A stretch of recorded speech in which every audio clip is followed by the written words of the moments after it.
Hi കൂട്ടുകാരെ, എല്ലാവർക്കും പുതിയൊരു വീഡിയോയിലേക്ക് സ്വാഗതം. അപ്പോൾ ഇന്ന് രാവിലെ ഇഡ്ഡലിയാണ് ഉണ്ടാക്കുന്നത്. ഇഡ്ഡലിക്ക് ഞാൻ ഇന്നലെ രാത്രിയിൽ തന്നെ നമ്മൾ മാവ് അരച്ച് വെച്ചിരിക്കുമല്ലോ. അപ്പോൾ അതേ നന്നായിട്ട് ഇത് പൊങ്ങി വന്നിട്ടുണ്ട്, പുളിച്ച് പൊങ്ങി വന്നിട്ടുണ്ട്. അപ്പോൾ ഞാൻ കുറച്ച് ഉപ്പും കൂടി ഇട്ടിട്ട് നന്നായിട്ടൊന്ന് ഇളക്കി യോജിപ്പിച്ചെടുക്കണേ. അപ്പോൾ ഇതിൻ്റെ കൂടെ ഇന്ന് ഇപ്പോൾ സാമ്പാറൊന്നും ഉണ്ടാക്കുന്നില്ല, എപ്പോഴും ഇഡ്ഡലി സാമ്പാറും. അപ്പോൾ ഇന്ന് ഇഡ്ഡലിയുടെ കൂടെ ചമ്മന്തിക്കറിയാണ് ഉണ്ടാക്കുന്നത്. അപ്പോൾ ഇന്ന് രാവിലെ മോന് ചോറ് കൊടുത്തു വിടണം. ചോറ് കൊടുത്തിടാനായിട്ട് കൂർക്ക അരിഞ്ഞ് വെള്ളത്തിലിട്ടിരിക്കുകയാണേ. അപ്പോൾ അത് നമുക്ക് മെഴുക്ക് പുരട്ടിയെടുക്കണം. അപ്പോൾ അതേ നമ്മൾ ഇഡ്ഡലിത്തട്ടിൽ മാവ് ഒഴിച്ചിട്ടുണ്ടായിരുന്നു, ഇഡ്ഡലി എല്ലാം വെന്തിട്ടുണ്ട്. അപ്പോൾ ഞാനത് ഓരോ തട്ടായിട്ട് എടുത്ത് താഴെ വെച്ചിട്ട് ഇനി അതിൽ നിന്ന് നമുക്കെടുത്ത് ഒരു പാത്രത്തിലേക്ക് ആക്കാം. പിന്നെ കൂർക്ക അടുപ്പത്ത് വെച്ചിട്ടുണ്ടായിരുന്നു. അപ്പോൾ അതിലേക്ക് മുളക് പൊടിയൊക്കെ അല്പം ചേർത്തിട്ട് അത് മെഴുക്ക് പുരട്ടി എടുത്തിട്ടുണ്ടായിരുന്നേ. അപ്പോൾ പിന്നെ ചമ്മന്തി കറിയും ഉണ്ടാക്കി ഇഡലിക്ക്. അങ്ങനെ രാവിലത്തെ കാപ്പുടിയെല്ലാം കഴിഞ്ഞ് പിന്നെ മോന് ചോറ് കൊണ്ടുപോകാനായിട്ട് ഇന്നലത്തെ കേര കറി വെച്ചതിൻ്റെ കുറച്ചെടുത്ത് വെച്ചിട്ടുണ്ടായിരുന്നേ. പിന്നെ ഒരു മുട്ടയും കൂടെ വറുത്തിട്ടാണ് ചോറ് കൊടുത്തു വിട്ടത്. അപ്പോൾ അതെല്ലാം കഴിഞ്ഞ് രാവിലത്തെ കാര്യങ്ങളൊക്കെ കഴിഞ്ഞിട്ട് പിന്നെ ഞാൻ ടെറസേ വന്നിട്ടുണ്ടായിരുന്നു. അപ്പോൾ മാങ്ങ പറിക്കാൻ പോയണേ, കുറച്ച് മാങ്ങ പറിച്ചെടുക്കാമെന്ന് വിചാരിച്ച് അച്ചാറിടാനായിട്ട്. അപ്പോൾ ഞാൻ ആദ്യം 2 പറിച്ചപ്പോൾ ഒരെണ്ണം ടെറസിൻ്റെ പുറത്തേക്കാണ് വീണതേ. പിന്നെ ഞാൻ 2 കൂടെ പറിച്ച്. അപ്പോൾ അത് എടുത്തിട്ട് നമുക്ക് അച്ചാറിടാം. പിന്നെ നമുക്ക് കറി വയ്ക്കണം. അപ്പോൾ ഇന്ന് കറി വയ്ക്കാനെന്ന് വെച്ചാൽ വെള്ളരിക്കയും മാങ്ങയും കൂടെ അരച്ച് കൂട്ടണം. ഇന്ന് മീനൊന്നും കിട്ടിയിട്ടില്ലായിരുന്നേ. അപ്പോൾ വെള്ളരിക്കയും മാങ്ങ അരച്ച് കൂട്ടാം. അപ്പോൾ ഇന്നലത്തെ കറിയുടെ ഒക്കെ കുറച്ച് ബാലൻസ് ഇരിപ്പുണ്ടേ. അപ്പോൾ അതൊക്കെ കൊണ്ട് ഇന്ന് ഉച്ചയ്ക്കത്തെ കാര്യങ്ങളൊക്കെ കഴിയാമെന്ന് വിചാരിച്ച്.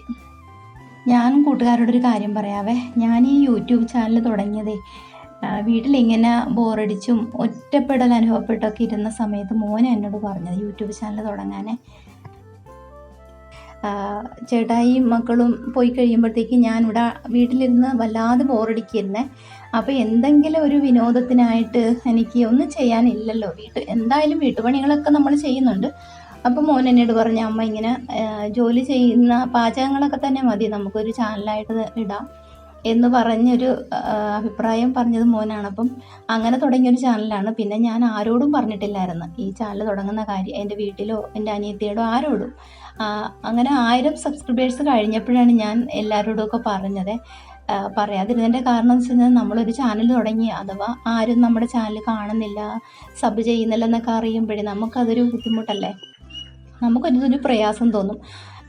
അപ്പോൾ ഓർത്ത് ഒരു 1000 സബ്സ്ക്രൈബറൊക്കെ ആയി കഴിഞ്ഞിട്ട് പറയാമെന്ന്. അങ്ങനെ ഈ കുറഞ്ഞ ഇടകൊണ്ടാണ് എല്ലാവരോടൊക്കെ പറഞ്ഞത്. നമ്മുടെ അടുത്തുള്ളവരെ ഇടയ്ക്കാണെങ്കിൽ നമ്മൾ ആദ്യമൊന്നും പറഞ്ഞിട്ടില്ലായിരുന്നു. ഇപ്പം നമ്മൾ എല്ലാവരോടും പറഞ്ഞു കഴിഞ്ഞപ്പോൾ അവരും ഒക്കെ നമ്മൾ സപ്പോർട്ട് ചെയ്യാൻ തുടങ്ങിയിട്ടുണ്ടേ. അപ്പോൾ അത് വലിയ സന്തോഷം തന്നെയാണ്. അപ്പോൾ അതേ ഞാനും അനു കൂടെ ഒന്ന് പുറത്തേക്ക് പോയത്, ഒരു പാഴ്സൽ വന്നിട്ടുണ്ടായിരുന്നു, ബ്രൈഡൽ മേക്കപ്പിനുള്ളതായിരുന്നേ. അപ്പോൾ അത് അനു ഓർഡർ ചെയ്തിട്ടുണ്ടായിരുന്നു. അപ്പോൾ അതിന് വേണ്ടിയിട്ട് പുറത്തേക്ക് പോയതാണ്. അപ്പോൾ ഞങ്ങൾ റോഡിൽ പോയി നിന്നപ്പോഴാണ് വടക്കേ വീടിൻ്റെ വാതിക്കെ തന്നെ നമ്മുടെ റോഡ് സൈഡിൽ തന്നെ ഇത് കണിക്കൊന്ന പൂത്ത് നിൽക്കുന്ന കണ്ടത്. അങ്ങനെ അവിടെ ചെന്നൊന്ന് വീഡിയോ ഒക്കെ എടുത്ത് അത് കണ്ടപ്പോൾ ഒരു ഭയങ്കര ഇഷ്ടം തോന്നി, കണിക്കൊന്ന പൂത്ത് നിൽക്കുന്ന കണ്ടപ്പോൾ. അപ്പോൾ അതേ നമ്മുടെ വീടിൻ്റെ ഫ്രണ്ടിലെ ദൃശ്യമാണ് കേട്ടോ ഇത്. അപ്പോൾ നമുക്ക് ആ ബോക്സ് ഒന്ന് ഓപ്പൺ ആക്കി നോക്കാവേ.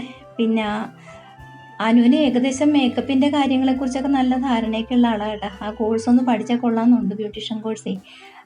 അതിൻ്റെയൊക്കെ ഒന്ന് അന്വേഷിച്ചിട്ട് വേണം ഒന്ന് പഠിപ്പിക്കാനായിട്ട് വിടാനായിട്ട്.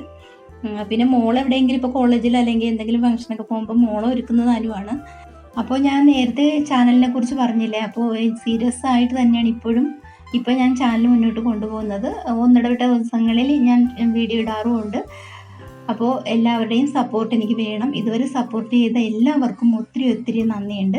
അതുപോലെ തന്നെ എല്ലാവരുടെയും സപ്പോർട്ട് ഇനിയും ഞാൻ പ്രതീക്ഷിക്കുന്നുണ്ട്. അങ്ങനെ അതൊക്കെ കഴിഞ്ഞിട്ട് ഞങ്ങൾ രണ്ടുപേരും കൂടെ സൂപ്പർ മാർക്കറ്റിൽ പോയി കുറച്ച് സാധനങ്ങളൊക്കെ വാങ്ങാനുണ്ടായിരുന്നേ. സാധനങ്ങളൊക്കെ ഏകദേശമൊക്കെ തീർന്നിരിക്കുകയായിരുന്നു. അപ്പോൾ നമുക്ക് കുറച്ച് ദിവസത്തേക്ക് അല്ലെങ്കിൽ ഒരു മാസത്തേക്കുള്ളത് കണക്കാക്കി നമ്മൾ എടുക്കാറുണ്ട്.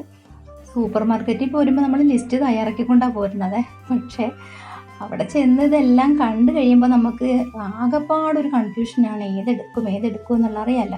ഷെൽഫിലിങ്ങനെ സാധനങ്ങളെല്ലാം ഇങ്ങനെ അടുക്കടുക്കായിട്ട് വെച്ചിരിക്കുകയല്ലേ. അപ്പോൾ അത് കാണുമ്പം എന്തെടുക്കണമെന്നുള്ള ഒരിതാണ്. ഇപ്പം മോളെ കൂടെ കൊണ്ടുവന്നിരുന്നെങ്കിൽ അവൾ ആദ്യം ഓടിപ്പോണത് പേന അങ്ങനെയുള്ള ഐറ്റംസൊക്കെ നോക്കി ആദ്യം ഓടിപ്പോവേ. ഇതിപ്പോൾ അനു അവിടെ വേറെ ഐറ്റംസൊക്കെ അവിടെ നോക്കിക്കൊണ്ടിരിക്കുകയാണ് കേട്ടോ. അവിടെ പെർഫ്യൂം ഇരിപ്പുണ്ട്, പൗഡർ, സോപ്പ്, അങ്ങനെയുള്ള ഐറ്റംസൊക്കെ നോക്കിക്കൊണ്ടിരിക്കുകയാണ്. അപ്പോൾ നമുക്ക് വേണ്ടുന്നതെല്ലാം നമ്മൾ വാങ്ങിയിട്ട് പുറത്തെടുത്ത് വെച്ചിട്ട് ഓട്ടോ വിളിച്ചാണ് പിന്നെ വീട്ടിലേക്ക് പോകുന്നത്. പിന്നെ വൈകിട്ട് കാപ്പിയുടെ കൂടെ കഴിക്കാനായിട്ട് ചേമ്പ് പുഴുങ്ങിയിട്ടുണ്ടായിരുന്നേ. മോന് വലിയ ഇഷ്ടമാണ് ചേമ്പ്. അത് വേവിച്ചെടുത്തിട്ട് നമുക്ക് മുളക് തിരുമ്മിയിട്ട് അത് ആയിട്ട് കഴിക്കാൻ നല്ല ടേസ്റ്റാണ്. അപ്പോൾ അത് വെന്ത് കിട്ടിയിട്ടുണ്ടായിരുന്നു. പിന്നെ രാവിലെ ഇഡലി ഉണ്ടാക്കിയിട്ട് കുറച്ച് ബാക്കി വന്നിട്ടുണ്ടായിരുന്നു. അപ്പോൾ അതിൻ്റെ കൂടെ കഴിക്കാൻ ചമ്മന്തി വേണമായിരുന്നു. അപ്പോൾ ഞാനൊരു ചമ്മന്തിക്കറിക്കുള്ളതും കൂടെ അരച്ചെടുത്തിട്ട് അത് ചമ്മന്തി ഉണ്ടാക്കാമെന്ന് വിചാരിച്ചു. അപ്പോൾ രാവിലെ ഇഡലിയൊന്നും അധികം ആർക്കും വേണ്ടായിരുന്നു, കുറച്ച് കൂടുതലായിട്ടെന്ന് തോന്നുന്നു. ഞാൻ മാവരച്ചപ്പോൾ എനിക്ക് തോന്നി കുറച്ച് കൂടുതലാണെന്നേ. അങ്ങനെ ഞാൻ വൈകുന്നേരം എന്ന് വെച്ചാൽ കുറച്ച് മെഴുക്ക് പുരട്ടിയും കൂടെ ഉണ്ടാക്കി, വെണ്ടയ്ക്ക മെഴുക്ക് പുരട്ടിയും കൂടെ ആക്കിയിട്ടുണ്ടായിരുന്നു വൈകുന്നേരത്തേക്ക്. അതും മെഴുക്ക് പുരട്ടി വെച്ചപ്പോൾ എന്തെങ്കിലും മീൻ കിട്ടിയാണെങ്കിൽ അതും വാങ്ങണം. മീൻ ഇതുവരെ കിട്ടിയിട്ടില്ല. അപ്പോൾ പുറത്ത് പോകുമ്പോൾ അത് വാങ്ങാമെന്ന് വിചാരിച്ചിരിക്കണം. മോൻ പോയിട്ട് വാങ്ങും. അപ്പോൾ ഇഡലിയുടെ കൂടെ ചമ്മന്തിയും കൂടെ ഉണ്ടാക്കിയിട്ടുണ്ടായിരുന്നു. പിന്നെ അതെല്ലാം കഴിഞ്ഞിട്ട് വൈകുന്നേരം ഞങ്ങളിങ്ങനെ പുറത്ത് സിറ്റൗട്ടിലിരുന്നപ്പം വൈകുന്നേര സമയത്തുള്ള ഒരു കാഴ്ച ഇതാണ് കേട്ടോ. ഒരു 6 മണിയൊക്കെ കഴിഞ്ഞിട്ടുണ്ട്. ആ സമയത്തുള്ള ഒരു എന്ന് വെച്ചാൽ ആ സമയത്ത് നല്ല മഴക്കാറൊക്കെ വെക്കുന്നുണ്ടായിരുന്നു. മഴ പെയ്യത്തില്ല, മഴക്കാർ ഇങ്ങനെ വെച്ച് വരും, പെയ്യത്തുമില്ല. അങ്ങനെ പിന്നെ സമയം 6:30 6:45 ആയി. അപ്പോൾ നല്ല ഇരുട്ട് വീഴാൻ പോണ ഒരു സമയമൊക്കെ ആയി വരുന്നുണ്ട്. അപ്പോൾ ഇന്നത്തെ വിശേഷങ്ങൾ ഇത്രയൊക്കെയുള്ളൂ. കൂട്ടുകാർക്ക് ഇഷ്ടമായിട്ടുണ്ടെങ്കിൽ ഒരു ലൈക്ക് അടിക്കണേ കൂട്ടുകാരെ. പിന്നെ നമ്മളെ ആദ്യമായിട്ട് വീഡിയോ കാണുന്ന കൂട്ടുകാരാണെങ്കിൽ ചാനലൊന്ന് സബ്സ്ക്രൈബ് ചെയ്ത് കൂടെ സപ്പോർട്ട് ചെയ്യണം. തിരിച്ച് സപ്പോർട്ട് ചെയ്യുന്നതായിരിക്കും കേട്ടോ. അപ്പോൾ നമുക്ക് അടുത്ത വിശേഷങ്ങളുമായിട്ട് അടുത്ത വീഡിയോയിൽ, അതായത് നാളെ കഴിഞ്ഞിട്ട് മറ്റന്നാൾ, ഒന്നിടവിട്ട ദിവസങ്ങളിലാണ് കേട്ടോ ഞാൻ വീഡിയോ അപ്ലോഡ് ചെയ്യുന്നത്. അതും എല്ലാ ദിവസവും അല്ല, ഒന്നിടവിട്ട ദിവസങ്ങളിൽ ഉച്ചയ്ക്ക് 2 മണിക്ക് തന്നെ വീഡിയോ വരും കേട്ടോ. അപ്പോൾ എല്ലാവരും കണ്ട് സപ്പോർട്ട് ചെയ്യണേ. ടാറ്റാ.